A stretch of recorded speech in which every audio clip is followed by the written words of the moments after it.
Welcome to Amazing World Channel. 05 October 2017, 13:18 CET Photo by Brian Robert Marshall. Strasbourg. The European Parliament blocked an EU Commission proposal Wednesday which would have exempted some chemicals and pesticides from being identified as endocrine disruptors. EU legislation requires that pesticides or biocide substances have no endocrine-disrupting effects on other species than the ones targeted.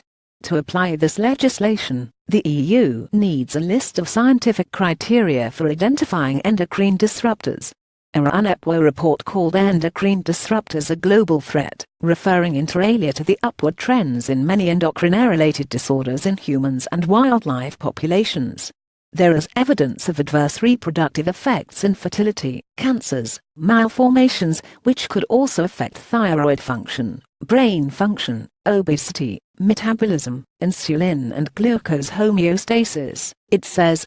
The European Court of Justice ruled in December 2015 that the EU Commission had breached EU law by failing to publish criteria for determining endocrine disruptors due at the end of 2013. MEPs have repeatedly urged the EU to clamp down on the substances. The Commission proposal related to the scientific criteria for identifying endocrine-disrupting properties of chemical substances.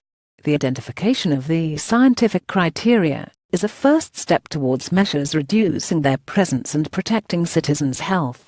At their plenary vote, MEPs said the Commission was exceeding its mandate by proposing to exempt substances which are actually designed to attack an organism's endocrine system, e.g. in pests, from the identification criteria.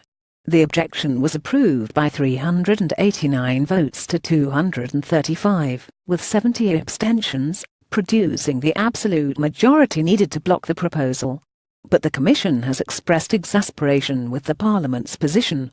In a statement, it said today's vote means that the scientific criteria put forward by the Commission, that had been supported by Member States in early July after months of thorough discussions, cannot be adopted. Commissioner Vitalis Andriukaitis said no deal is a bad deal for EU citizens. The EU executive will now have to draft a new version of the text, taking into account Parliament's input.